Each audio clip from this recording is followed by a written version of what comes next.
You're watching Fox 10 News. Chris Rock is funny. He's actually performing in town. It's sold out at the Dodge Theater tonight. Well, one of the people in the audience says he's been hearing Chris Rock's jokes since they were little kids.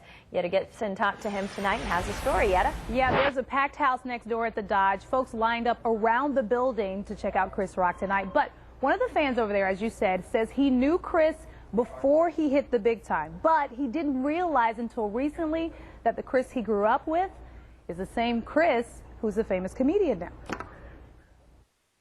We were in the 8th grade together. We just became friends. David Moskowitz says he and Chris Rock were chums in grade school. He says they met in Brooklyn after Chris Rock moved to Bedford-Stuyvesant and attended a predominantly white school. There wasn't a lot of black kids, and so we just clicked. We were just really outcasts.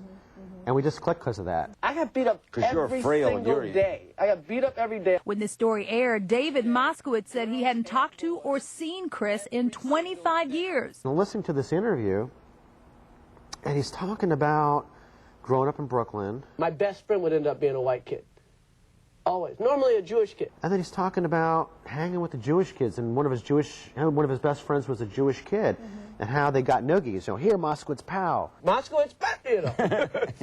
After this interview, Moskowitz says he did some research and got a hold of Chris's wife, who sent him this email saying, "Thanks for your call. Chris was indeed speaking about you." David says he kept in touch. Chris got him tickets to his show at the Dodge and a backstage pass where they would see each other face to face. When he walked through that door, I couldn't believe it. I swear, it's so weird to say the bond was still there.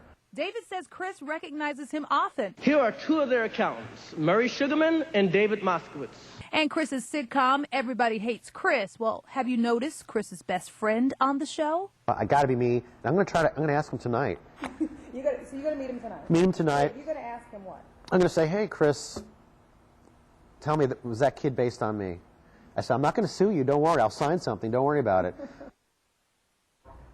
That's funny. And so we caught up with David as he was picking up his tickets to the show that started at 8 o'clock tonight. And once again, he says Chris set him up with floor seats and backstage passes once again. Now, if that character on Chris Rock's show is based on him, the kid right there, now that's another story for me, don't you think? All right, you have to keep us posted on that one, Yetta. You should call me tonight and let me know what happens. Very interesting story. That's a compliment, right? Absolutely, absolutely. That'd be very cool. And how weird that he didn't know in all this time. You'd think you'd know right away. Oh, I hung out with Chris Rock. You know, he's my buddy. That's what I said. I'm like, how did you not know? Because his real name is Christopher Rock, Chris Rock. He says, well, I haven't seen him since he was 14. So then I thought, well, if I was 14, would I really remember somebody 25 minutes? Good 25 point. years? You know what I mean? Yeah. Maybe, maybe not. I don't know.